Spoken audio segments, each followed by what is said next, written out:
Tu me dis, demain tu m'enlèves les ressources humaines, bah, tu m'enlèves les ressources humaines.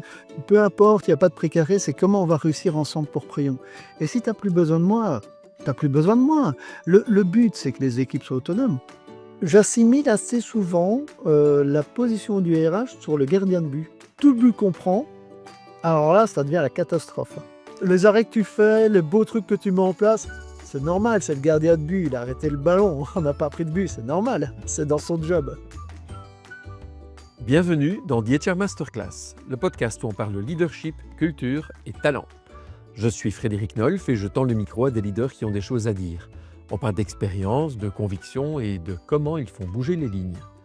Nous recevons aujourd'hui Philippe Bertin, qui est Chief Corporate Services Officer chez Crayon, en charge des ressources humaines, de l'IT, du risk management, de l'audit interne, de la QSE RSE et de la communication. Crayon, c'est une entreprise belge qui a 140 ans d'existence, leader mondial du phosphate avec un rayonnement international centré sur l'Europe occidentale et les États-Unis. L'entreprise compte 1500 personnes et son actionnariat se partage à 50% entre Wallonie Entreprendre et 50% avec un actionnaire marocain. Le phosphate de Crayon se retrouve dans des applications aussi variées que l'alimentaire, les retardateurs de flamme ou même l'acide électronique utilisé pour purifier les puces de nos ordinateurs. Philippe, c'est un ancien chef scout devenu DRH qui a fait de l'écoute et de l'humilité ses outils de management. Il porte une vision rare, se mettre au service de ses équipes plutôt que de protéger son précaré, jusqu'à accepter que ses propres équipes deviennent autonomes au point de ne plus avoir besoin de lui. Dans cet épisode, on parle du leadership de la vulnérabilité, du contrat de confiance qui se construit au quotidien, de l'autorégulation comme véritable valeur ajoutée humaine et de la manière de transformer un service RH en service catalogue négocié avec ses clients internes. On termine sur une réflexion plus large autour du pacte social et de la place du collectif face à la montée de l'individualisme. Ce podcast est réalisé avec nos partenaires TrendSearch et Q7 Leader. Je vous en souhaite une excellente écoute et si ça vous plaît, n'hésitez pas à nous mettre 5 étoiles, à vous abonner et à en parler autour de vous. Bonjour, Philippe Bertin, donc directeur des services corporate pour le groupe Crayon.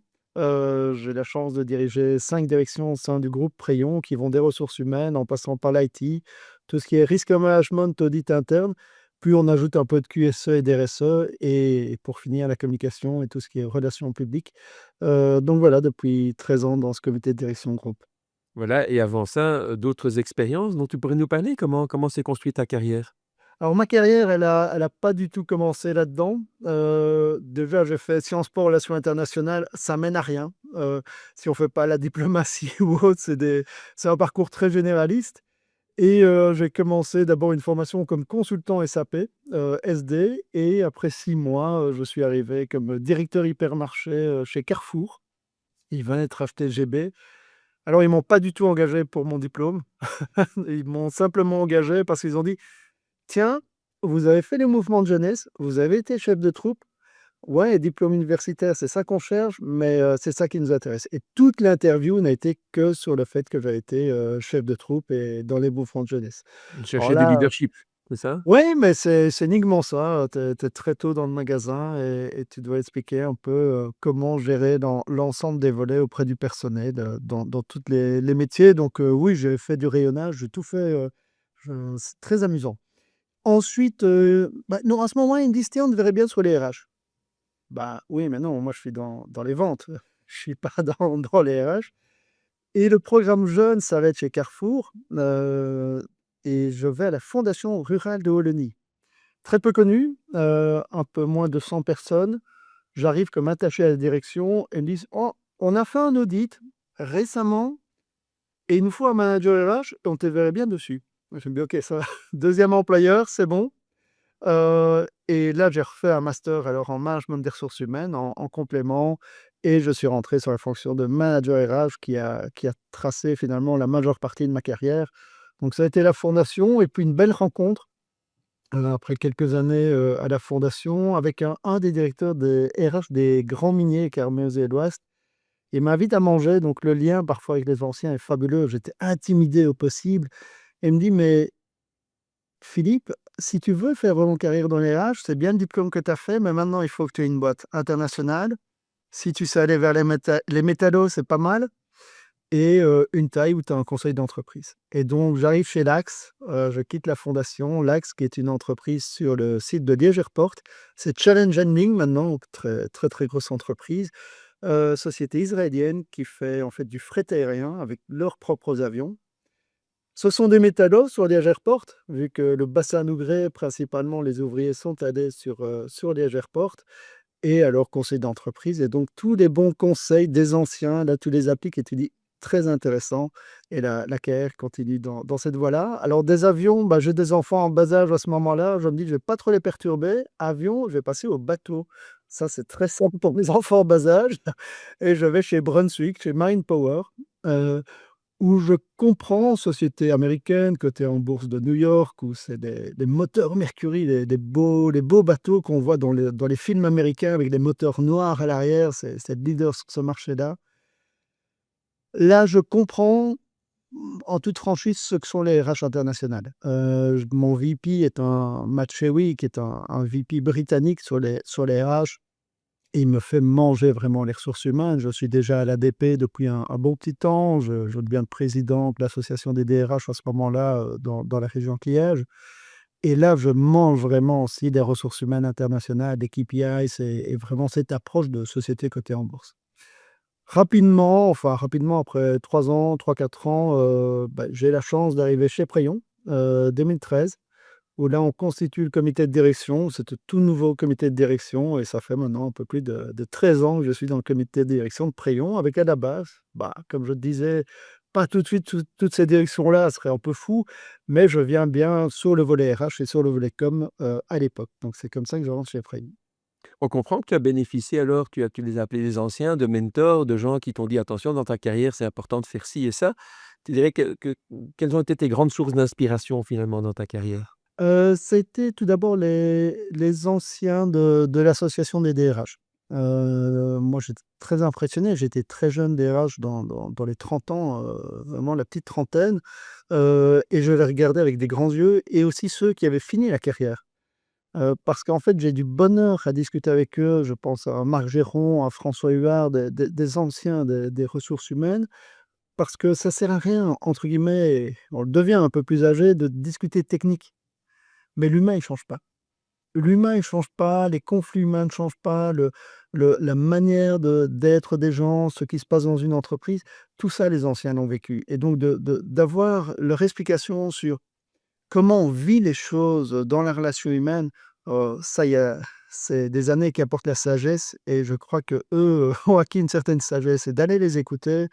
Encore maintenant, quand j'avais fait les 50 ans de l'association de l'ADP avec tout le groupe de l'ADP, j'avais réussi à voir le 1er président de l'ADP, Liège, le papa de Pierre Lerskoul et il m'avait expliqué, j'avais été dans leur salon, on avait passé une soirée magnifique, à expliquer, OK, pourquoi ils avaient créé l'association, quelles étaient les relations humaines et cetera et donc le papa de Pierre a été formidable pour moi aussi parce qu'il m'a éclairé et donc de s'inscrire d'où on vient pour savoir où on va, c'est un grand classique, mais ça fait du bien. Donc ça, c'est le type de mentor que j'ai vraiment apprécié au fil de ma carrière, oui.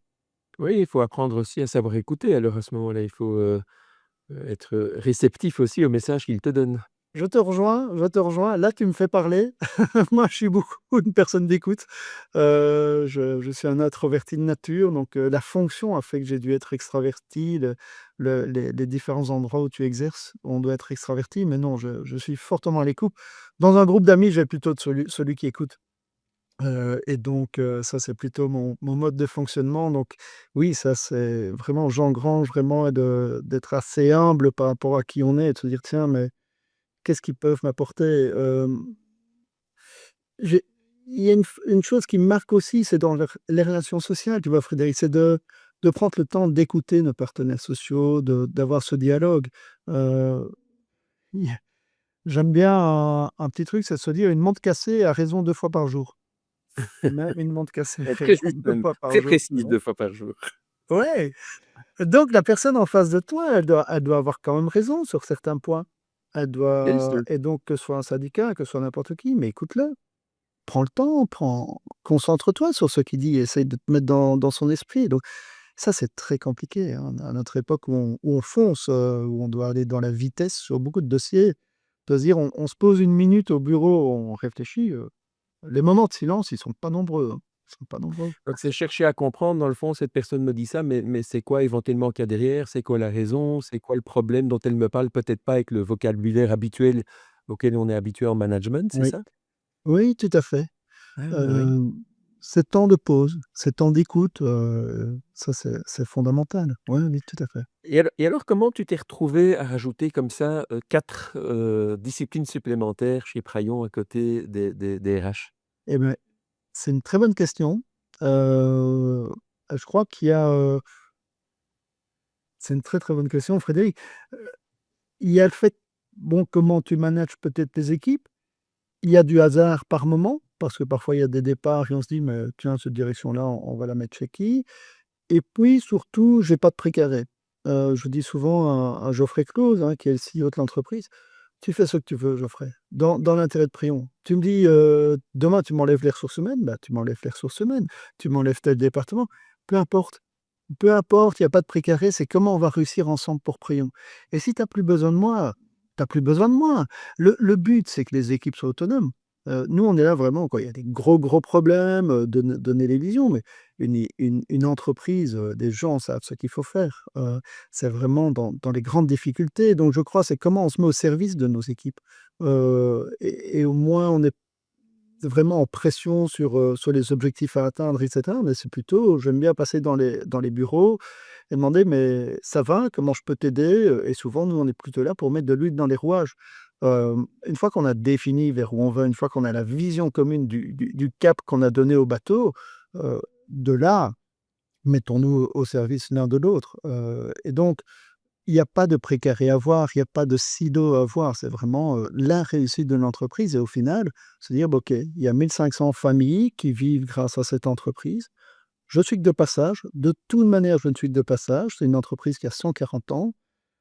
Tout ce que je veux, c'est que les générations futures aient peut-être un boulot aussi grâce à Prion» et quel est l'impact finalement sur la société?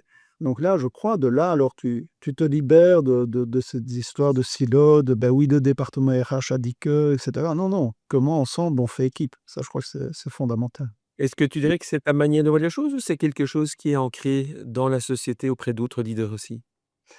Alors, je constate que c'est, fort ancré dans le personnel aussi. On a fait un exercice il y a plusieurs années sur les valeurs d'entreprise. On a commencé avec le comité de direction à se dire: «Bon, on va mettre un mot et on va le définir». Et puis on n'a pas fait comme ça. On a interrogé le personnel et on est ressorti avec 4 phrases. «Nous visons haut, nous visons loin, nous visons ensemble, nous délivrons». Et puis on a expliqué ces 4 phrases et ça marche super bien et c'est venu des 540 personnes de l'entreprise qui ont contribué aux valeurs, à la définition des valeurs. On s'est dit: «Mais waouh, quel exercice!» Ça a pris pas mal de mois de le faire, mais c'est extrêmement riche parce que ça vit dans l'entreprise. Donc je reviens à ta question, le «nous visons ensemble», quand on regarde les 3 items du «visons ensemble», hein, on va retrouver ça. On l'a sur notre site internet, on a expliqué ces valeurs-là. C'est vraiment la manière de fonctionner de l'entreprise, oui, le plus possible. Le monde n'est pas rose, mais en tout cas, on tend vers là. Ça ne veut pas dire qu'on est parfait, mais on tend vers ce type de management dans l'entreprise, oui. Quel est le processus que vous avez suivi pour faire parler plus de 500 personnes sur leur expérience des valeurs de l'entreprise? On s'est fait aider par, Lionel Francfort, qui nous Ah oui, accompagne, depuis pas mal d'années, chez Prayon, hein, un ancien d'ADL et voilà, qui a sa structure, propre, hein. Je vois que tu le connais et donc Lionel nous a accompagnés dans ce cheminement avec, des groupes de travail, avec des allers-retours, au sein de l'entreprise. oui, oui, oui. C'est chouette parce qu'effectivement, souvent les valeurs, comme tu as commencé à expliquer, c'est imaginé en haut de l'entreprise et puis Ah c'est bah, oui. poussé avec toujours le risque que ce ne soit pas vécu et que ça reste, une déclaration d'intention plutôt une réalité vécue par le personnel. Donc faire un processus qui est davantage bottom-up que top-down, est beaucoup Mmh plus mh. inclusif et porte beaucoup plus de chances de toucher la réalité plutôt qu'une certaine vision un peu illusoire, d'un fonctionnement idéalisé de l'entreprise. Oui, je te rejoins tout à fait, Frédéric. C'est Oui, vraiment, la oui. meilleure manière de le faire, oui. Oui. Tu as dit une chose, alors tu fais preuve de beaucoup d'humilité en faisant passer le projet avant ta carrière et avant tes propres intérêts, jusqu'à dire: «Bah, si à un moment on n'a plus besoin de moi parce que les équipes sont autonomes». c'est une rare maturité et ça m'a fait tout de suite penser à un modèle qui a été développé par Vincent Lénart, qui est un très grand coach français qui a été un invité précédent de ce podcast. Il dit finalement, quand on grandit comme manager, initialement, on est un expert. Souvent, quand on est un manager, parce qu'on a été promu sur base de notre expertise, on a bien fait quelque chose. Et donc, on nous demande de le faire avec d'autres personnes et donc d'insuffler notre expertise à d'autres personnes. Ensuite, à un certain moment, on devient un manager ressources, c'est-à-dire qu'on va donner les ressources à notre équipe pour faire. Et donc, on va commencer à mettre plus d'importance dans les processus et singulièrement les processus transversaux. Comment faire travailler les gens ensemble pour ensuite devenir, et c'est un peu des poupées russes, donc c'est pas exclusif l'un de l'autre, mais pour devenir à un certain moment un leader porteur de sens. Et c'est-à-dire déterminer le sens, la direction, le pourquoi on fait des choses et avoir en place des processus qui font que l'équipe, du coup, est capable en autonomie de faire les bons choix parce qu'elle est portée par le sens. Et je t'ai entendu parler certainement du manager ressources, du leader ressources, mais aussi du leader porteur de sens. Et donc, c'est une preuve de grande maturité de toi-même et de l'entreprise. Mais je crois qu'on suit beaucoup de formations, au fil de la carrière, comme je te disais, j'avais suivi ce master en management des ressources humaines pour me former, puis j'ai assisté à beaucoup, beaucoup de formations, et c'est marrant le truc, quand je te disais les mouvements de jeunesse et ils m'engagent sur les mouvements de jeunesse, au final, je pilote maintenant mes équipes. J'ai déconstruit ces formations qu'on a reçues et je repilote maintenant mes équipes comme quand j'étais chef de troupe, simplement et le staff que j'avais à l'époque. Et on revient aux fondamentaux presque du scoutisme, ask the boy, demande au garçon, demande, comment se développer et tu construis en fait des personnes, et tu construis des adultes dans ces mouvements de jeunesse. C'est ça le but, hein, de ces cercles, finalement, la meute et puis, plus petit, de la patrouille de 6 personnes, la bande et puis après cette autonomie, on arrive vraiment à l'autonomie de l'adulte avec ses essais-erreurs. Oh Je trouve oui. qu'au final, le management permet de faire ces essais-là, d'apprendre, c'est génial toutes les formations qu'on reçoit, mais à un moment donné, de se trouver soi-même, de se dire: «Mais je suis qui en fait et c'est quoi mon style de management à moi?» Et là, OK, bah, j'ai pu me retrouver comme à 20 ans, OK, c'est ça que j'adorais faire. J'avais une reconnaissance à ce moment-là, OK, je vais travailler de cette manière-là et un autre volet que j'ai adoré, une fois que je suis arrivé à ça, c'est aller travailler sur le leadership de la vulnérabilité. Mais j'ai été très marqué, tu vois, par Obama quand on le voit descendre de son hélicoptère, parce qu'il a oublié de saluer un militaire en bas de l'hélicoptère. Et il redescend et il dit: «Oui, désolé, c'est peu importe ma position, je me remets au niveau de chacun». Heu, j'avais j'avais apprécié, étant dans la PM aussi, c'est de rencontrer Tanguy Châtel, qui a travaillé un modèle sur le leadership de la vulnérabilité. On va avoir la chance de la voir ici, à en été, au mois d'août, hein, sur l'événement HR de Hashtag, hein, les 2 jours.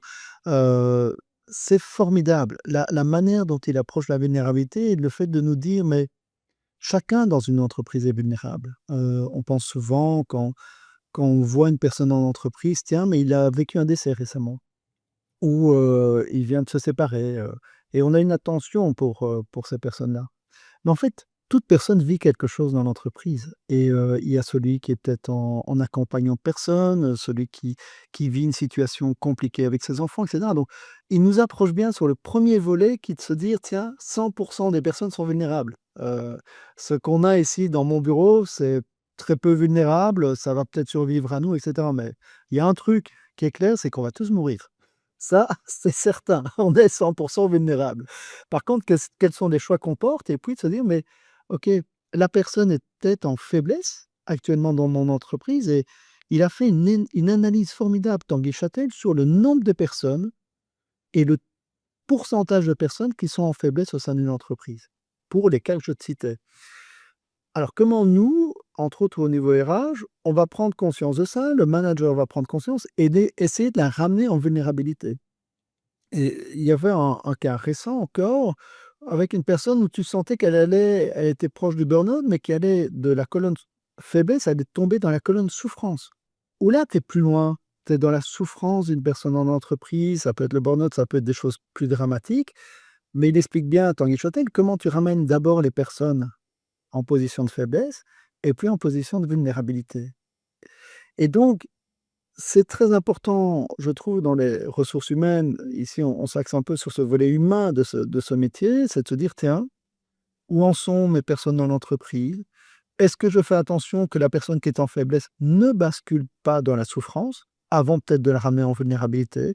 Quelles sont les contre-mesures qu'on peut prendre, que ce soit avec les syndicats, les conseillers en prévention, les managers, et cetera?»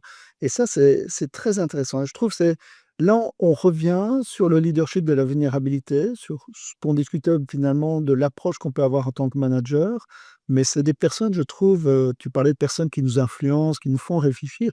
Ça, ce sont des personnes vraiment qui nous poussent à aller plus loin dans notre management, ouais. Mais comment ça se passe dans une entreprise assez industrielle, comme la quand tu amènes ce genre de sujet de vulnérabilité? Est-ce que les gens disent: «Ah mais Philippe, tu mets les gens dans l'ouate et c'est pas la peine, hein, il faut être fort»? Est-ce que tu as une belle réceptivité à ces sujets-là dans ce monde industriel? Alors, il y a différents volets à la réponse. Premier volet, heu, j'ai connu plusieurs comités de direction, j'ai toujours des frissons quand je le dis, parce que je le dis aux nouveaux qui arrivent. Il y a une confiance dans les départements RH, on est 6 au comité de direction, qui est énorme. Heu, Parfois, on a une personne qui est en difficulté, il y a que le département RH qui est au courant. Je dis bien aux personnes: «Vous pouvez tout nous dire», il y a cette bulle de confiance. Quand on arrive, tu le sais bien, tu l'as vécu Frédéric, on est en comité de direction et puis on parle des personnes. «Ouais, un tel, qu'est-ce qui se passe?» et ça et puis on cite une personne et on dit: «Bah ouais, mais un tel, ça va pas du tout, une telle, ça va pas du tout, qu'est-ce qui se passe?» Et moi, ici au comité de direction, j'ai la chance d'avoir des collègues où en fait quand je dis: «Mais attendez, là il y a quelque chose, s'il vous plaît pendant 6 mois ou pendant 1 an, vous laissez cette personne tranquille. On gère au niveau RH». Et ce qui se passe en comité de direction à ce moment-là, disent: «OK Philippe, tu gères. Allez, on parle d'autre chose?» Il y a pas besoin d'une explication, pas besoin d'aller plus loin. Ils ont confiance qu'on a pris le truc et ça, j'ai rarement connu. J'ai rarement connu, où on vient pas te gratter la semaine suivante ou et cetera. Non, non, on pilote et ça, c'est une richesse forte. Donc dans ce milieu industriel, pour te dire, il peut y avoir ce type d'approche. Donc ça, on revient fort avec les valeurs de l'entreprise, nous visons ensemble. Et puis alors, je viens pas avec des choses ésotériques.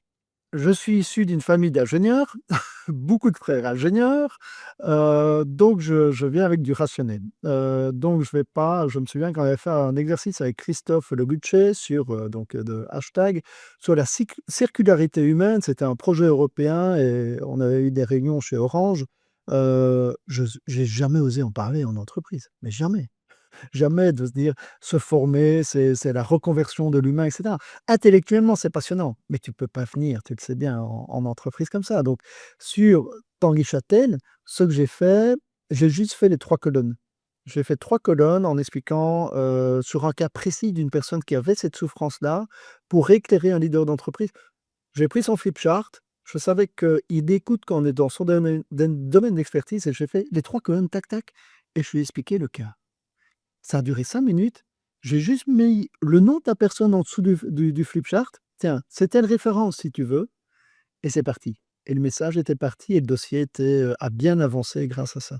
Donc je le fais plus par des touches de cette manière-là, d'aller mettre la petite graine, et si ça prend, alors là, on va plus loin.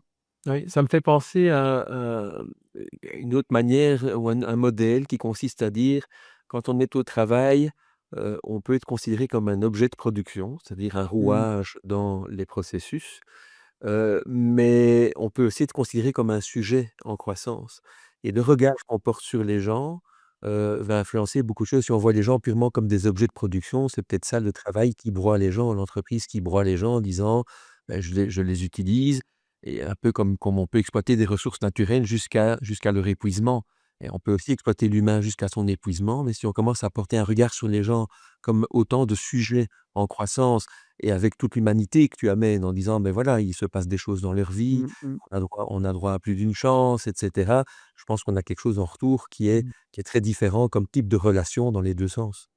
Tu as raison tout à fait Frédéric et alors il a fallu commencer d'abord un processus de comprendre que chacun est différent.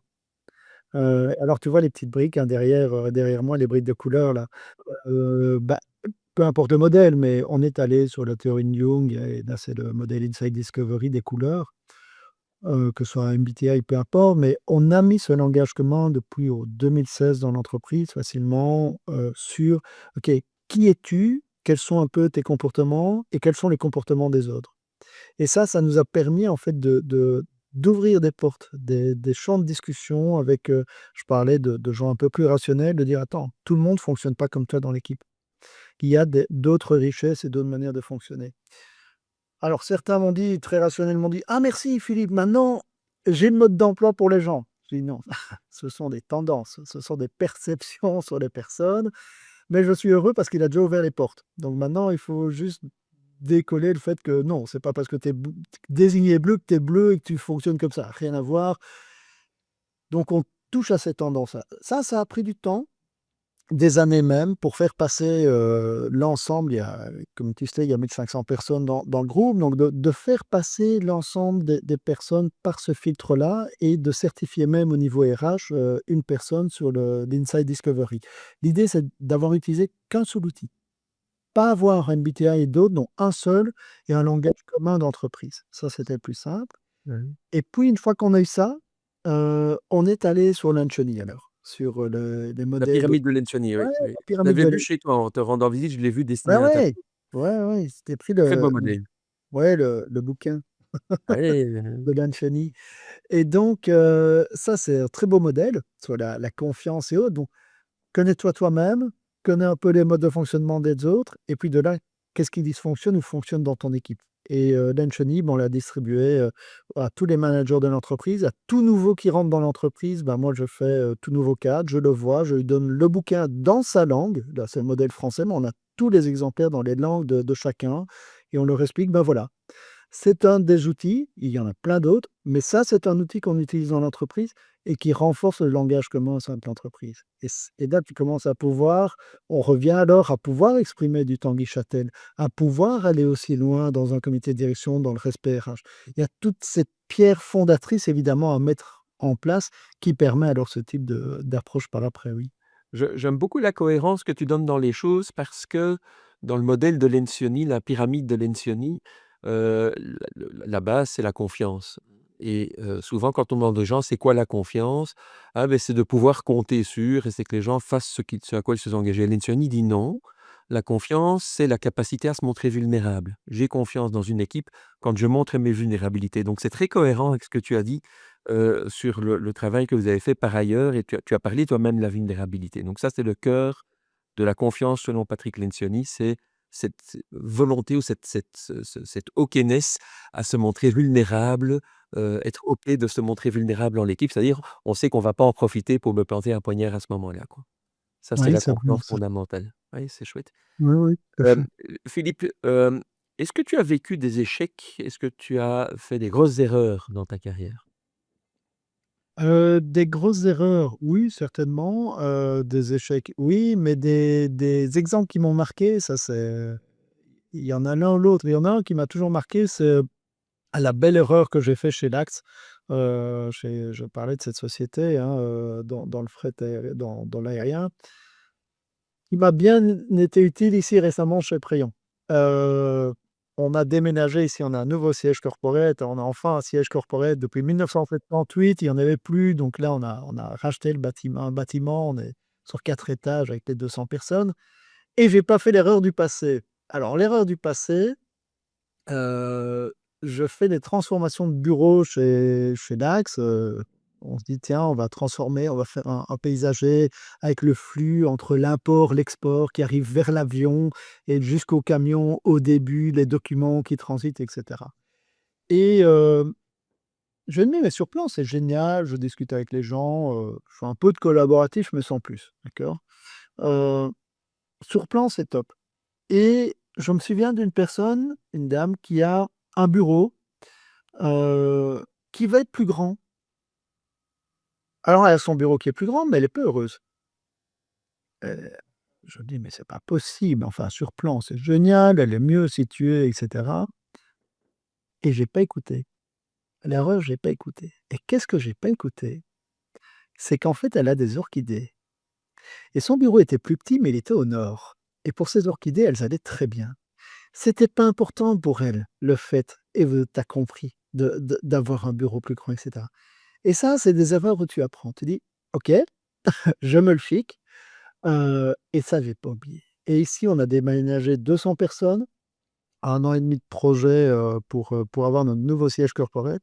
On a fait, et merci à Julie Thomas, l'ancienne DRH de Gaming One, hein, qui fait maintenant du support en entreprise.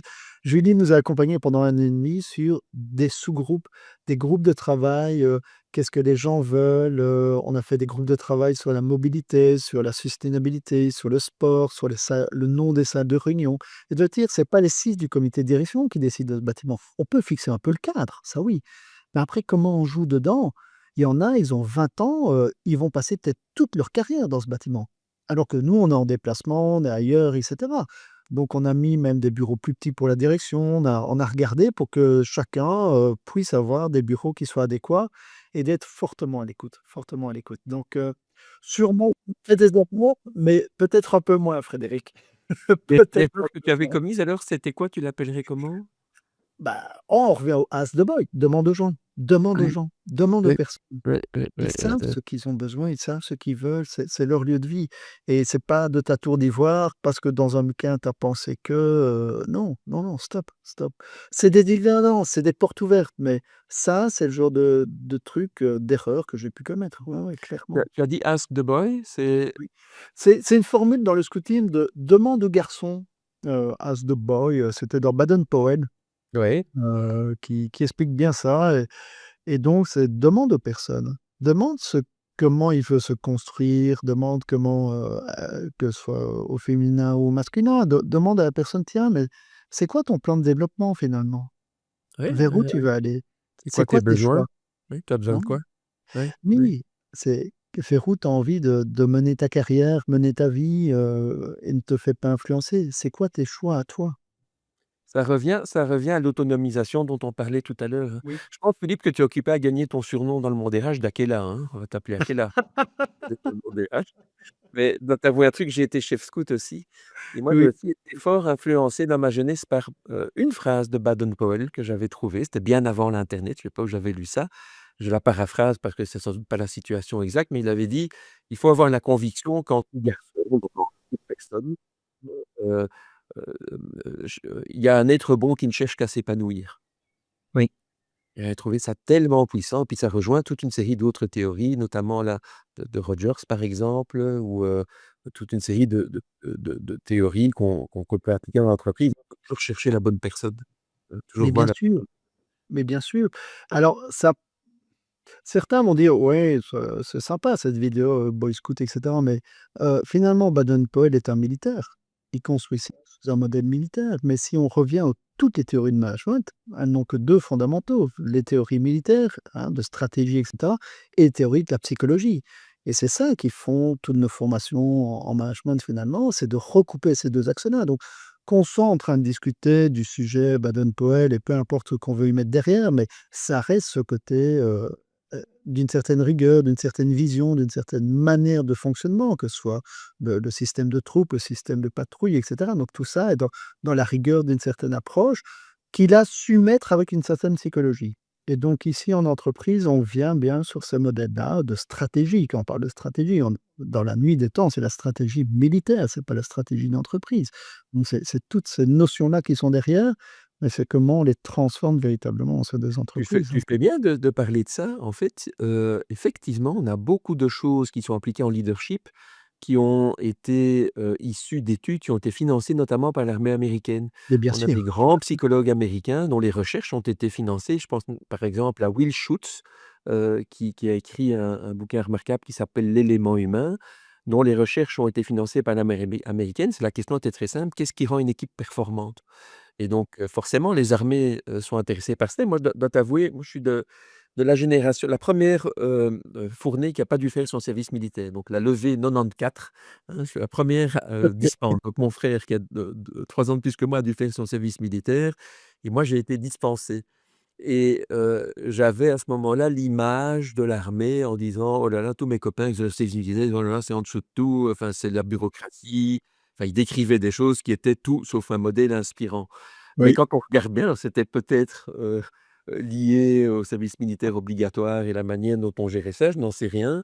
Mais, quand on regarde le fonctionnement des armées modernes, c'est une mine d'or en termes de leadership.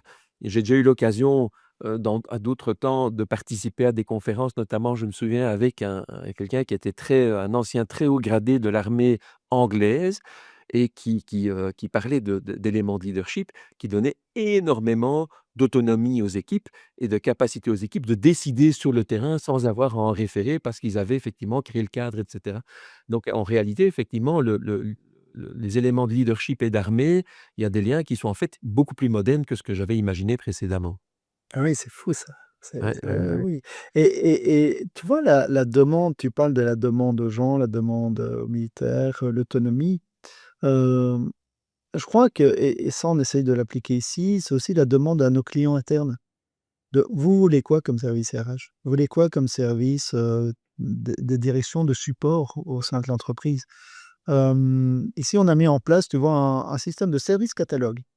Heu, en fait les en Oui, tu m'en IT. avais parlé, oui, c'est effectivement Ouais, en IT, très c'est marrant intéressant. parce qu'en IT, ils ont ça. Il y a le helpdesk, il y a tout leur système de support, qui est défini par Margaret Thatcher, qui dans les années 80 a dit: «Moi, en IT, je veux ce type d'approche dans les services catalogues, ce système de helpdesk» et cetera. Ça date de là, donc c'est très ancien pour eux. Leur fournisseur va leur faire fournir vraiment un service catalogue, c'est quand la demande est véritablement, analysée, la request et cetera. Heu et ça, on l'a fait nous pour les autres départements, que ce soit RH, com et autres, d'avoir un rendez-vous avec nos clients internes, donc principalement la plupart des directeurs de l'entreprise, hein, le comité de direction au sens large, une quinzaine de personnes et de leur dire: «Ben voilà, voilà le fichier Excel des services qu'on vous donne». Alors évidemment, c'est en détail, donc il y a les thématiques, tu vas prendre le recrutement, ben, qu'est-ce qu'on fait en recrutement? Sur quel pays on le fait? Qu'est-ce qui est fait par le manager? Qu'est-ce qui est fait par le département RH local ou global? Et cetera et cetera. Le temps que ça nous prend, le coût que ça prend et cetera. Et au final, c'est leur demander, on revient sur la demande, c'est: «Ben voilà ce qu'on fait». Si vous voulez, on peut tout supprimer parce qu'on n'est jamais qu'un service finalement de support. Crayon, c'est faire du phosphate, c'est produire du phosphate et c'est le vendre et c'est avoir de la technologie. Donc c'est ces 3 axes-là. Le reste, aller recruter, le chef de service, sur le site d'Angy, il peut le faire à notre place. «Ah ça marche bien, je vais téléphoner à la société d'intérim qui m'envoie des intérimaires». Ils savent le faire.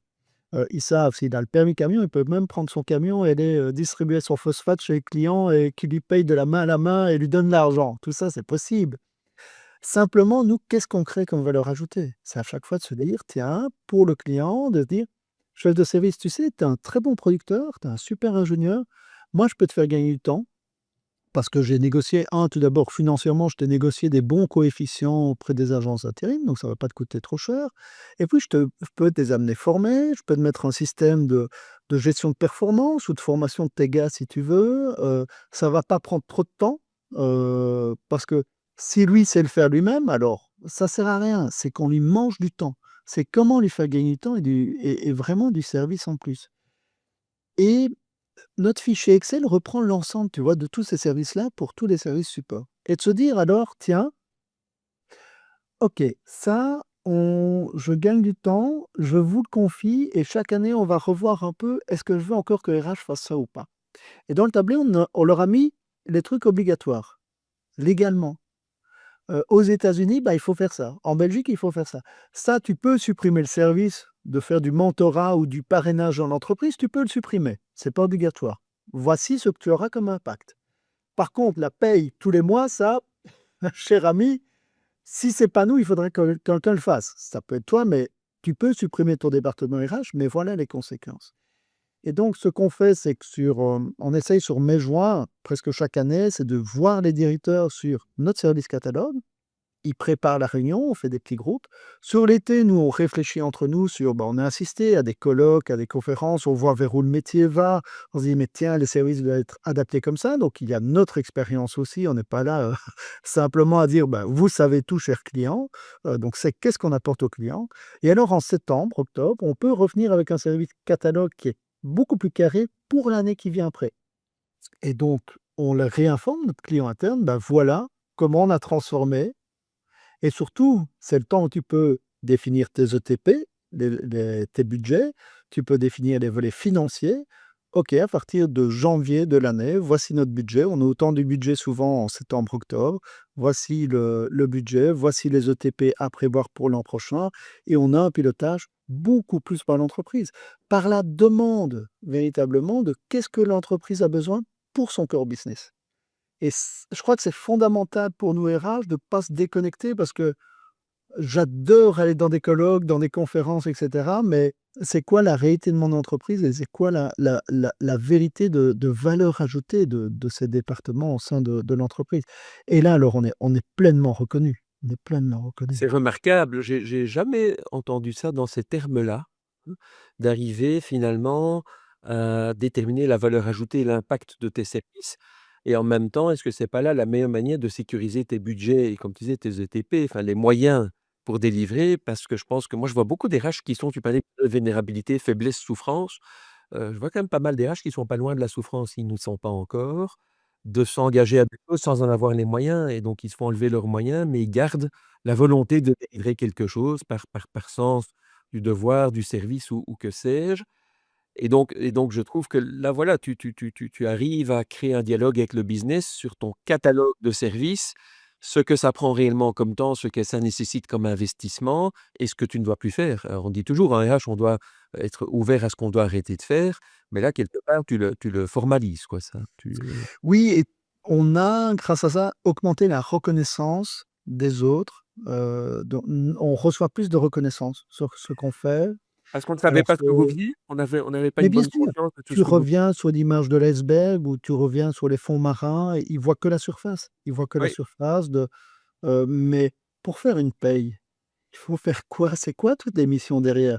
On n'est pas allé dans le micro détail, on est allé dans le détail, et voir alors, tu veux supprimer ça? Voilà.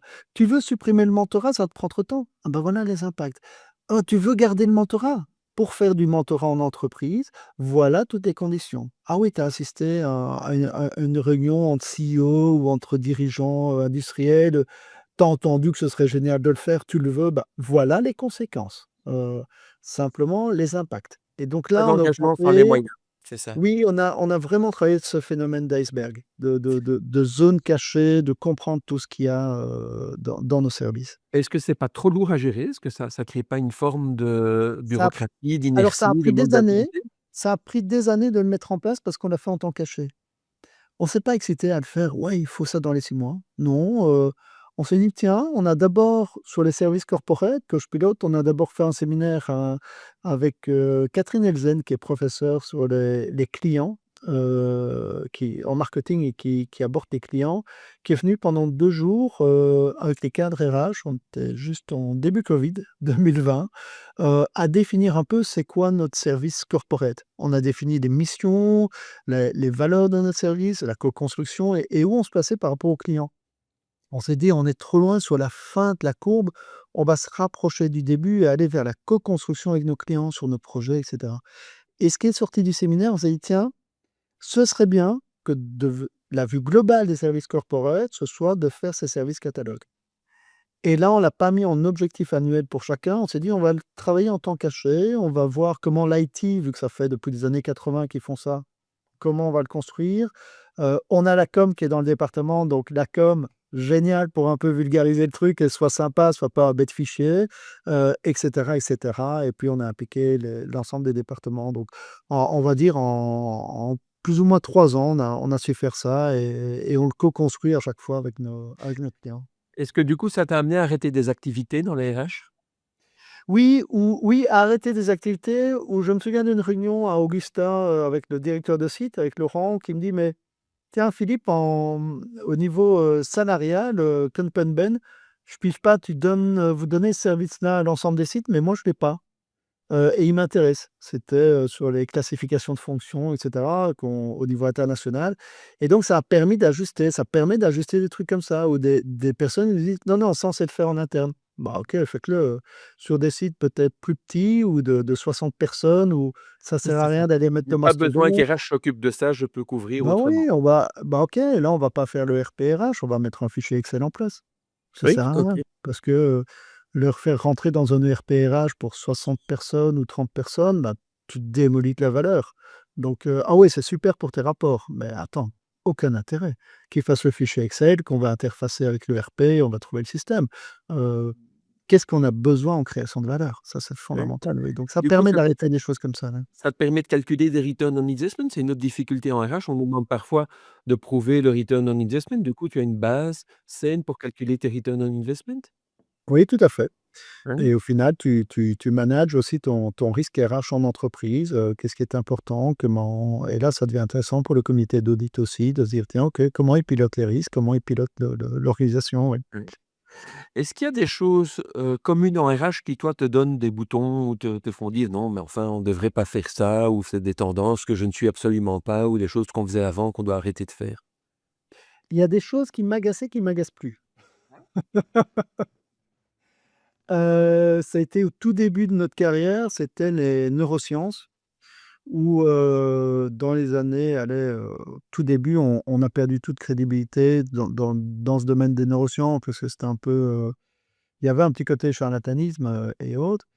Et on n'a plus ça maintenant parce qu'il y a une puissance dans les analyses de neurosciences, la croisée entre les biologistes, entre les médecins, les grands scientifiques, dans ces domaines-là. Je pense à Pierre-Marie Ledoux, hein, le directeur, des neurosciences à l'Institut Pasteur, heu, où véritablement je pense que c'est le futur peut-être dans notre métier. J'espère en tout cas cette compréhension du cerveau. Je reviens sur les anciens qui nous parlaient des relations humaines, de comprendre ce qui se passe dans ces cerveaux, de comprendre pourquoi la personne des accès de pourquoi il y a des aspects de motivation, des démotivations, c'est, les sautes d'humeur, de comprendre tout ce qui se passe, au niveau du cerveau. Pierre-Marie Lodo, j'aime bien parce qu'il a une approche sur le désir-plaisir. Désir, c'est le futur. Tu désires quelque chose, le plaisir, c'est immédiat. C'est quand on scrolle sur, Facebook ou autre ou Instagram, c'est Dopamine, oui, le shot de c'est du dopamine. voilà, c'est chaud de dopamine, donc c'est du plaisir. Par contre, le désir, il est plus loin. Heu et ça, on commence à savoir l'analyser au niveau neurosciences et j'avais la chance de discuter avec lui et de se dire: «Tiens, est-ce qu'on pourrait pas le mettre sur les aspects de burn-out?» qui sont souvent le décrochage des personnes très impliquées dans l'entreprise, qui souvent sont, il faut simplifier la théorie, mais qui sont pas sur le bon axe de développement de l'entreprise. Ils sont impliqués, mais c'est pas sur les «bonnes choses» entre guillemets. Donc on revient sur cette notion de désir-plaisir, de vision future de l'entreprise, du désir qui est porté vers le futur et finalement de sur le plaisir quotidien qui ne fonctionne pas. Il y a pas de plaisir pour ces personnes-là parce qu'ils sont dans ce maelstrom à ce moment-là. Et donc, il y a un moment donné, la neuroscience va pouvoir, peut-être, avoir une meilleure compréhension sur cette compréhension du cerveau et donc je ne suis pas certain, que la place des RH sur la compréhension humaine, sur des relations sociales sera toujours la même. Peut-être qu'on aura des managers de neurosciences en entreprise, heu, qui viendraient, compléter nos équipes, comme on a maintenant le volet digital qui est un autre axe que de l'informatique, la neuroscience pourrait très bien être quelque chose, qui puisse apparaître. On a des philosophes, hein, qui sont arrivés en entreprise, les historiens et cetera, mais je pense qu'une tendance, donc ça méritait dans le passé, ces aspects de neurosciences parce qu'elle n'était pas assez cartésienne ou assez propre dans sa rigueur, scientifique. Maintenant la rigueur scientifique qu'il y a dans la neuroscience va peut-être permettre ce type d'avancée. Ça, je pense, c'est une tendance pour le futur. 2 choses, tu as parlé des philosophes, ça me fait penser à Véronique Guillemot que tu connais certainement du, Oui, oui, oui. GHDC, Grand Hôpital de Charleroi, qui a engagé un philosophe d'entreprise, hein. Alors certainement dans le monde hospitalier, il y a tellement de questions qui se posent et qui sont des questions dont la réponse n'est pas évidente. Ils ont internalisé un philosophe pour les aider à bien poser, les problèmes et à amener des réponses adéquates.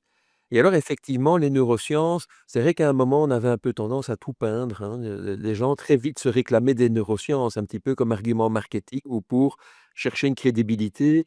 Et donc parfois aussi, moi j'ai été déçu, comme parfois, alors un peu moins maintenant, mais au début de l'AI, au début de l'AI, c'est il y a pas longtemps, mais au début de l'AI, quand ça pénètre le monde de l'entreprise, les gens disent: «Ah, c'est de l'intelligence artificielle». Non, ils parlaient d'une automatisation ou ils parlaient éventuellement d'un algorithme, mais pas d'une intelligence artificielle ou voilà et donc ou simplement ils confondaient Large Language Model, hein, LLM avec une intelligence artificielle et donc effectivement, parfois les choses se cherchent un petit peu et les termes sont utilisés à mauvais escient, hein, et du coup ça peut amener de la méfiance, hein. C'est vrai que, on a essayé de nous vendre quantité de choses, soi-disant avec un cachet de neurosciences, mais peut-être que maintenant alors j'aime bien ta vision en disant: «Est-ce qu'on pourrait internaliser certains aspects?» Bah, parce que finalement, c'est la compréhension du fonctionnement humain avec d'autres outils que les outils qu'on a utilisés jusqu'à présent.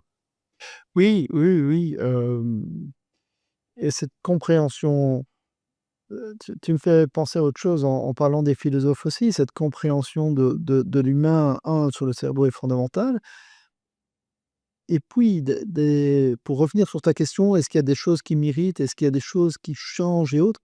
Moi, je crois que c'est sur le dialogue social, et j'arrivais sur le point de philosophie. Ça a fortement changé et tu l'as vécu. C'est cet aspect de concertation sociale où on avait l'envie collective, hein, l'intérêt collectif, je trouve que l'intérêt individuel est fortement arrivé.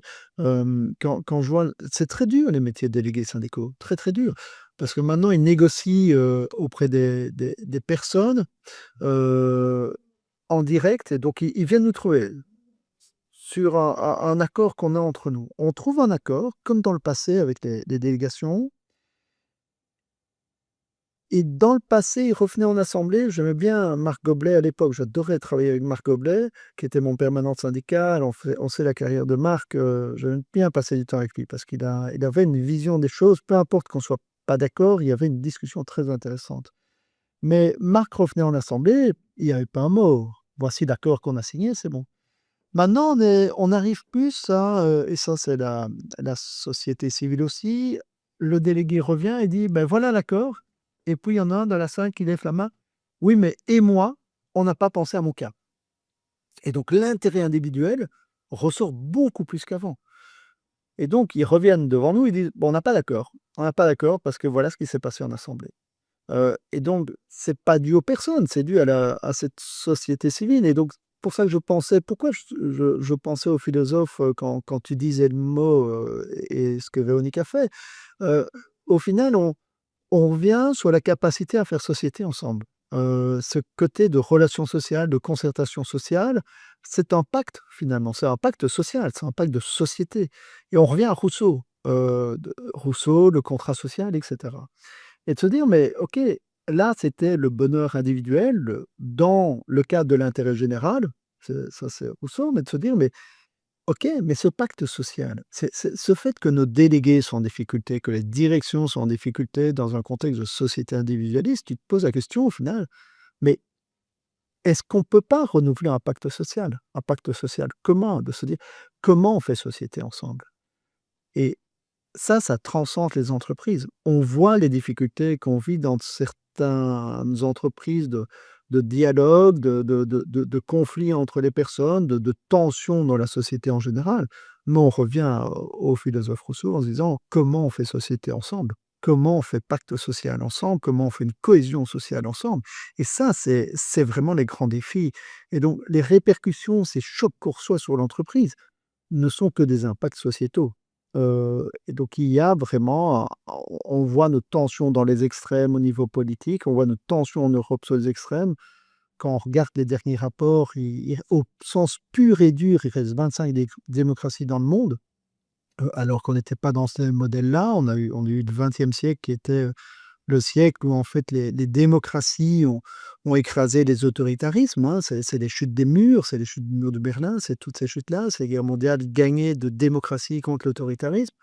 Mais on revient maintenant sur cette destruction partielle de ces démocraties assez pures et donc le monde ne tourne plus comme ça. Donc on a une confrontation d'un monde assez individualiste avec un certain autoritarisme et des extrêmes qui poussent qui ne peuvent que raisonner dans nos entreprises, que raisonner.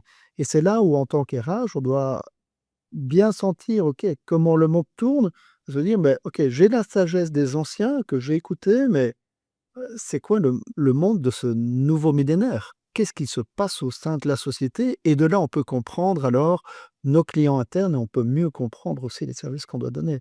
Donc c'est ce côté philosophe, amené, comme tu dis par Véronique dans son institution, à l'hôpital, c'est fondamental. Parce que ce sont des éclairages que nous, RH, on peut donner en comité de direction, qui sont fortement focusés sur ce qui se passe dans le côté production ou le côté service à donner aux clients.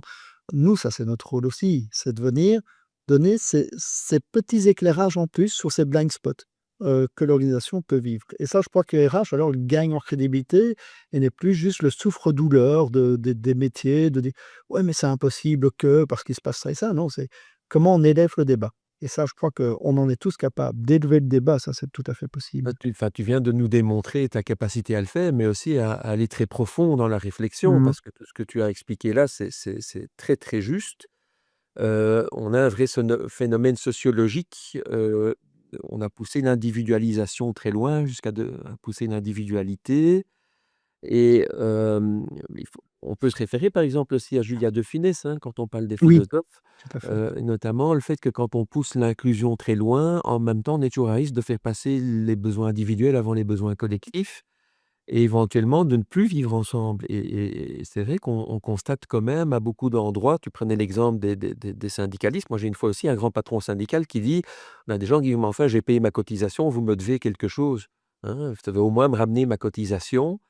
Donc il y a moins cet élan collectif et au risque de ne plus faire société ensemble et de polariser autour des intérêts individuels ou particuliers et que les gens vont se regrouper autour des intérêts particuliers, donc ne plus arriver à faire société ensemble parce qu'à force de vouloir, donner une place à chaque individualité, on risque de ne plus tenir le collectif, de plus tenir ensemble et d'aller vers plus de polarisation finalement et moi je le vois par exemple dans les écoles, il y a quand même une tendance, socioculturelle à avoir un nivellement vers le bas, hein, et je pense qu'à un certain moment, on risque d'avoir un retour en arrière, que vers au lieu d'aller vers plus d'ouverture, on va vers plus de fermeture en disant: «Voilà, si les parents ne sont pas capables d'élever leurs enfants selon des standards, comme ceci ou comme cela, ils n'ont plus accès à telle ou telle école». Et donc moi je crains et je regrette qu'on aille vers plus de polarisation de notre société par, incapacité à intégrer toutes les demandes individuelles et le télétravail est un autre exemple. Je trouve qu'on parle beaucoup aujourd'hui du télétravail. On revient beaucoup dans beaucoup d'entreprises en disant: «Mais comment on fait le collectif en télétravail?» et ça se heurte souvent aux besoins individuels, en disant: «Mais non, moi ça ne m'arrange pas de revenir sur le lieu de travail, ça ne m'arrange pas, d'être présent tel jour ou tel jour». Mais OK, au-delà des intérêts individuels, comment on prend soin du collectif? C'est un vrai sujet qui revient sur le tapis RH, hein. Oui, oui, tout à fait, tout à fait. Oui, C'est, oui. faire société, oui. Faire société donc est-ce qu'on a poussé trop loin l'individualisation? Est-ce qu'on a poussé trop loin, la personnalisation, de ce qu'on fait en RH? Est-ce qu'on devrait à un moment mettre un Mais peu le haut là? la grande difficulté, heu, c'est qu'on veut des entreprises où les gens sont responsables et autonomes. Mmh. Alors pour être responsable et autonome, il faut les laisser un peu libres et donc d'un côté, l'employeur dit: «Mais je voudrais bien que tu sois un peu plus autonome et principe de subsidiarité, tu prends les décisions au bon niveau, mais d'un autre côté, je veux pas entendre trop ton intérêt individuel, hein, tu me dis que tu veux télétravailler comme ça, non, non, non». Donc c'est un peu, dichotomique, hein, de se dire: «Mais tiens, mais je fais comment pour vivre avec ça?» D'un côté, on me veut de l'autonomie, mais d'un autre côté, je dois être présent au bureau à telle heure et oui, mais moi, mon autonomie, si je fonctionne comme ça, je peux créer de la valeur ajoutée à l'entreprise. Si tu me mets dans ce cadre-là, tu me contrains et c'est déjà plus compliqué, donc c'est assez compliqué. Heu, je pense que c'est comment avoir une entreprise où il y a des règles, j'aime bien l'exemple de la raquette de tennis, où en fait, si tu prends un cordage, on se dit: «Ça, c'est les règles» et pour vivre en société, il faut ces règles. Mais en entreprise, certains aiment bien cadrer, il faudra encore plus de règles. Mais plus de règles, il y a plus de cordes et au final, tu tapes ta balle, c'est une raquette de ping-pong, ça rebondit pas, ça tu vas pas savoir jouer au tennis. L'air entre les cordes, pour moi, c'est l'autorégulation. C'est cette capacité humaine à s'autoréguler. On le sait avec les greffes du zèle. La greffe du zèle, En 2 heures, ton usine est à l'arrêt parce que l'ouvrier ou l'employé a appliqué chaque règle précise. Le problème, c'est qu'après 2 heures, il y a une règle qui a pas prévu le cas de figure que la pompe tournée de cette manière-là, la vanne tournée de cette manière-là, ça va pas. Parce qu'elle a un quart de tour tourné pas comme dans ce qui est mis dans le formulaire ou dans la procédure. Et là, ton usine est à l'arrêt. Ben, j'ai fait le boulot. Ça, c'est des règles. Et donc, l'autorégulation, c'est l'intelligence de l'opérateur de dire: «Ah ouais, quand la pompe est légèrement ou la vanne légèrement comme ça, je vais agir comme ça et ça va fonctionner». Et là, c'est la valeur ajoutée de l'entreprise. Donc je crois que cette autonomie que donnent aux gens, à l'époque maintenant où tout se sait, tous les procédures peuvent être facilement connues. On produit de telle manière telle machine ou tel service. Par contre, pourquoi tu vas être concurrentiel face aux autres? C'est l'humain qui va amener, par rapport aux concurrents, l'intelligence dans cette machine-là, le client, il veut ça précisément, donc je vais pouvoir un peu ajuster et là, on commence à faire. Que ce soit même qu'on tienne une sandwicherie ou qu'on tienne autre chose, c'est cette touche de un jambon beurre, tout le monde sait faire un jambon beurre. Par contre, la capacité d'autorégulation, cette finesse, donc d'autonomie et de responsabilité est fondamentale. Et donc c'est la différence. Cette raquette de tennis pour qu'elle la balle rebondisse bien, a ce super cordage avec des belles raides, bien faites, et puis on laisse l'air entre les cordages. Et là, c'est l'humain. Donc cet aspect est très compliqué. Je te rejoins sur: on fait quoi avec le télétravail? On va jusqu'où? On va jusqu'à quel cadre? Comment on met les zones en place pour que les gens fassent encore société ensemble, mais tout en gardant l'individu? Et c'est là, on revient vraiment sur les difficultés au sein d'entreprises. Oui, oui. Tu illustres Parce toute la qu'on complexité, oui, oui, toute hein, la complexité du on métier est sur la RH, ligne de ça. d'arriver à trouver son chemin là-dedans avec parfois des intérêts qui peuvent sembler très divergents. Ouais, ouais. J'ai beaucoup aimé ton exemple de la grève du zèle, c'est quand on pousse les règles à l'absurde, hein. On suit ce que Bien sûr. l'entreprise a prouvé et donc c'est quand on enlève l'élément humain finalement, hein. C'est quand Oui, on tout à préfige fait. l'élément humain, on voit que l'entreprise ne tourne pas. C'est une magnifique, magnifique démonstration, de toute la complexité, des entreprises. Donc si on fait les choses telles qu'on nous l'a dit, ça marche pas, hein. Il Mais faut oui. il faut laisser donc la place, l'autonomie et ça revient à notre discussion sur le manager porteur de sens, hein, donc de faire avancer l'entreprise par le sens qu'on veut donner au projet, davantage que par les règles et les process, à outrance. Alors il faut effectivement du cadre, parce que quand il y a pas de cadre, c'est presque anxiogène, hein. On sait aussi que un manager, il doit créer des protections et des permissions, il doit mettre les limites de chaque côté, disant: «On n'ira pas plus loin que là, mais ici vous êtes autorisé à le faire», parce que c'est ça qui peut donner la puissance, aux gens, la puissance d'action dans cette autonomie et on sait, et tu l'as dit avec d'autres mots, mais il y a pas de liberté sans responsabilité, il y a pas de responsabilité sans liberté. Tu peux pas dire aux gens: «Tu es responsable, mais voilà comment tu dois faire» et tu peux pas dire non plus: «Tu es libre et donc tu n'as pas à rendre compte de tes actes». Tout ça, on est dans le monde du «et», pas dans le monde du Oui, «ou», tout à hein. fait. Tout Donc à ça fait, illustre tout à toute la fait. complexité effectivement de la gestion des ressources humaines ou du management, en général. C'est d'accepter que nos propres règles, si elles sont suivies, à la lettre, peuvent pousser à Mmh, l'absurde. mmh, mmh, mmh. Ah oui, Effectivement, clairement. ouais. La grève du zèle, excellent. Tu as parlé des tendances que tu vois donc Oui. avec, peut-être plus de place aux neurosciences, la réflexion philosophique. Tu as identifié d'autres tendances auxquelles tu t'attends dans les années qui viennent? Alors, je vais pas aller sur les grandes tendances digitales et cetera, parce qu'on a beaucoup travaillé chez nous là-dessus, mais hem, je crois l'aspect de contrat de confiance, prend de plus en plus de place. Il y a le contrat de travail, qui régule la manière de travailler, enfin qui est le cadre légal de l'entreprise. Par contre, il y a le contrat de confiance, et ça c'est assez compliqué parfois de bien réussir à le respecter. Bah, alors le contrat de confiance, tu discutes avec la personne que tu engages: «Je vais prendre un cadre», et tu lui fournis une voiture de société. Alors la voiture de société, monsieur, ce sera une telle voiture, cher Frédéric, et il y aura des sièges en cuir et elle sera super agréable, et cetera. Et puis tu arrives le premier jour chez nous et en fait, tu as bien ta voiture de société, mais ce sont des sièges en tissu. Alors c'est anecdotique, hein, sois déjà heureux d'être cadre chez nous, tu as un bon salaire, qu'ils soient en tissu, c'est pas grave. Tu as pas abîmé le contrat de travail. tu saurais pas. Par contre, tu as commencé à abîmer le contrat de confiance. Et le contrat de confiance, c'est au jour le jour tous ces petits trucs qui vont faire que la relation se délite. Et en fait, de plus en plus, maintenant qu'on est plus déconnectés l'un de l'autre, c'est très compliqué d'avoir ces liens de discussion, de voir est-ce qu'on est toujours bien en lien ensemble, est-ce qu'il y a bien la confiance qui est établie, est-ce que j'ai pas abîmé un élément de ce contrat de confiance? Parce que moi, manager, il y a pas un truc que j'ai abîmé. Ou moi, pour moi pour moi le plus un, quand je prends mon télétravail de telle manière, qui est pas tout à fait la règle, mais presque, il ne saurait pas me choper, moi, N plus 1 à cause de ça. Est-ce que je suis pas en train d'amimer la confiance, le contrat de confiance avec mon manager?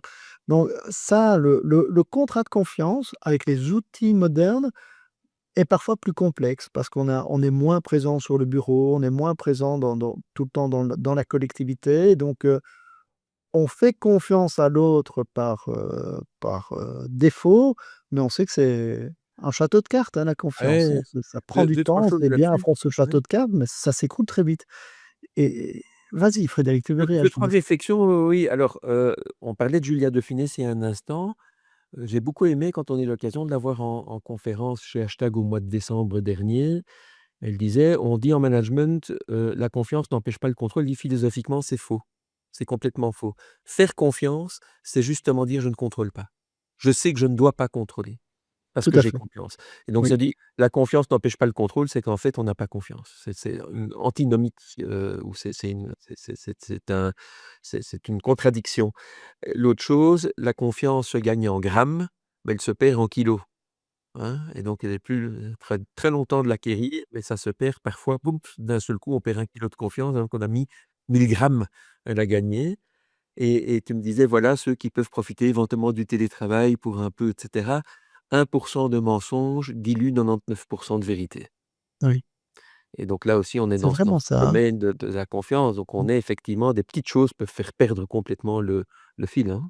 Oui et donc j'aimais bien ta question parce qu'on pourrait aller sur la question de l'IA, sur le digital et cetera, mais restons sur l'humain et sur cette notion de contrat de confiance qui est le fondement de la relation humaine, Ouais. et donc plus qu'un contrat de travail, plus que D'ailleurs, moi, j'ai pu observer une chose dans les entreprises. Hélas, les entreprises vivent parfois des cycles et donc parfois les choses vont bien et puis parfois les choses vont mal et on est amené, bah, à devoir faire des choix, notamment des choix de restructuration. Et à ce moment-là, la manière dont on le fait va éventuellement affecter le contrat de confiance pour ceux qui restent, hein. Ils vont réévaluer disant: «Tiens, mais est-ce que ça a été, est-ce que le ce moment difficile de l'entreprise a été géré conformément aux valeurs, conformément, aux attentes humaines qu'on met sur l'entreprise?» Et c'est souvent à ce moment-là aussi que c'est, amené à être réévalué et qu'on perd beaucoup de choses selon la manière dont on a géré un moment difficile. Donc parfois les gens peuvent comprendre, hélas, OK, on n'a pas tellement d'autres choix pour la continuation de ce projet, voire pour la survie de l'entreprise. mmh, mmh, mmh. La manière dont on le fait, c'est hyper important à ce moment-là. Ah oui, clairement, Ouais, clairement. Oui, je ouais. te rejoins. Alors, on va tout doucement arriver à l'atterrissage, de ce moment de podcast qui est très, très riche en des choses très profondes qui se sont, dites là et dans l'humain, hein. On est très fort dans l'humain. Heu, Est-ce qu'il y a une idée ou un message que tu as envie de transmettre aux auditeurs? Alors, une idée, je pense déjà de bien se dire c'est le temps de la coupe du monde, hein, on est juste en plein dans la coupe du monde là, c'est de se dire: «Quelle est la place des RH sur le terrain?» C'est-à-dire: «C'est quoi ma place dans l'équipe, où je joue?» Moi, j'assimile assez souvent, la position du RH sur le gardien de but, heu, parce que nos clients et nos fournisseurs sont en interne. On revient au service catalogue et donc tout le but qu'on prend, alors là, ça devient la catastrophe, hein. On a fait une erreur dans un contrat ou on a fait une erreur dans un dossier, tout le monde est au courant. Tout le monde est au courant et tout le monde le voit. Les arrêts que tu fais, les beaux trucs que tu mets en place, c'est normal, c'est le gardien de but, il a arrêté le ballon, on n'a pas pris de but, c'est normal, c'est dans son job. Par contre, l'attaquant qui est alors, chers amis des ventes, et je viens des sales et cetera, l'attaquant qui a pété au-dessus de la tribune son ballon, alors là, ouais, ouais, mais par contre, il va mettre 2 buts, c'est extraordinaire. Mais le contrat qu'il a paumé, au fin fond de l'Amérique du Sud, qui allait rapporter des millions à l'entreprise, où personne n'est au courant parce qu'il l'a bien planqué, ça, tu le sais pas. Alors, hey, j'ai fait directeur hypermarché, j'étais dans les ventes, ça va? Donc c'est clair. Mais je crois que c'est ça la grande différence, c'est que c'est quoi notre position et de bien le vivre, de se dire: «C'est normal, actuellement, on tape et on félicite et tout le monde saute sur le joueur qui a marqué». Mais par contre, ce que j'observe de plus en plus dans le football, c'est qu'on voit des gestes de victoire d'un défenseur qui en a fait un super tacle. Ou quand le gardien maintenant fait des beaux arrêts, on voit les tapes dans les mains beaucoup plus qu'avant. Et je crois qu'en RH, allons-y, soyons fiers de nos arrêts, soyons fiers des trucs concrets et on prend un but et on relativise, c'est pas grave. C'est Non, pas non, grave non, non, parce non. que nous, on voit tout ce qu'on fait. Alors, on le prend sérieusement, mais keep cool, quoi, et on va continuer. Donc voilà, et on va Le quand rôle même est difficile, hein. Il y a un bah, bien bouquin qui sûr. s'appelle «L'angoisse du gardien de but au moment du penalty». Alors je ne sais pas si Oui, c'est oui, applicable au RH de se dire quelle mais angoisse quand oui, on est la face et qu'il y a beaucoup plus de chances de prendre un but que de mais l'arrêter, hein, mais au bien moment d'un sûr. penalty. Trop chouette. Donc voilà, je crois que Est-ce qu'il y a un bon bouquin que tu as lu récemment que tu avais envie de ah ouais, conseiller? ouais, ouais, ouais, un très bon, heu, Jacques Nidby. Alors, de quoi s'agit-il? Alors Leadership Team Alignment. Jacques Nidby, il fait des podcasts aussi sur LinkedIn. Il nous a accompagnés pendant des années chez Préon. Il accompagne que des comités de direction à travers le monde, et des professeurs à HEC Paris, à HEC Montréal, et c'est un Québécois et il est passionnant parce qu'il nous a donné des techniques sur, le T-shape, sur comment quitter son silo et s'aligner au niveau des directions en quittant chacun son silo et d'aller travailler sur les autres matières, s'intéresser aux autres matières. Comment faire le jump de you? Alors on prend le U et ben, prenez pas votre décision, il y a un problème, ouais, on va trouver la solution dans la seconde. Il nous fait bien descendre dans la courbe du U, de comprendre le problème et puis de remonter et cetera. C'est quelques petits trucs. Il a des alors si pour ceux qui sont moins intéressés par le bouquin, ces podcasts, pardon, sur LinkedIn, c'est la minute intéressante, et là, allez le suivre, il est passionnant et Jacques, il a beaucoup d'humour. Il parle Tu me français et rappelles son anglais, nom, il a beaucoup Jacques? d'humour. Jacques Nitby, donc peut-être tu Nitby. vois à l'écran. Oui, on le voit, merci. Heu, alors, ça fait quelques années que tu es dans le métier, avec toujours la même énergie, toujours le même renouvellement, toujours, voilà, la même curiosité, d'aller chercher, ben voilà, tu viens de nous présenter un bouquin. Est-ce qu'il y a un conseil que tu dis: «Tiens, ça j'aurais bien aimé l'avoir quand j'avais 25 ans»? Si tu pouvais maintenant parler au Philippe du début de carrière, alors, vers 25 ans, quel est le conseil que tu lui donnerais sur base de l'expérience acquise entre-temps? À qui moi, fais tes choix, fais vraiment, tes choix à toi, tes choix d'études. Ça clairement, moi j'ai chipoté dans mes études au début, j'ai pas honte à le dire. J'ai qu'une famille d'ingénieurs, alors je suis allé faire le droit et je t'avoue, ça a pas été glorieux. Ouais, j'ai fait les cordées en droit, mais j'étais un passionné de politique et je suis allé faire Sciences Po, et j'ai adoré. J'ai adoré les relations internationales et je me dis: «Waouh, j'aurais plutôt fait mon choix, plutôt qu'on m'a dit: "Bah, tu fais pas ingénieur, bah, va faire le droit, ce sera déjà pas mal en somme"». Mais non, j'aurais dû aller tout de suite dans la filière que j'adorais. Je t'ai dit, ça menait pas à grand chose, c'était des études générales, c'est des études où on fait de l'histoire, du droit, c'est comme la suite des humanités en somme. Mais j'ai pris mon pied et après j'ai pris mon pied pour la suite de la carrière. Je crois que vraiment, on revient à notre ami, Châtel, à Tanguy Châtel, et on va tous mourir. C'est pas drôle, mais on va tous mourir. Belle Donc surtout conclusion. qu'on en profite et qu'on fasse nos choix. Bon, Donc allez, pour quelqu'un qui a fait des voilà. études qui servent à rien, je trouve que tu te débrouilles pas mal quand même. C'est vraiment ça. Merci. Merci Philippe. Merci Frédéric. C'était The HR Masterclass, le podcast où on parle leadership, culture et talent. Ce podcast est réalisé avec nos partenaires TransSearch et Q7 Leader. J'espère que cet épisode vous a inspiré. Si ça vous a plu, n'hésitez pas à mettre 5 étoiles dans votre programme de podcast, à vous abonner et à en parler autour de vous. À bientôt pour un prochain épisode.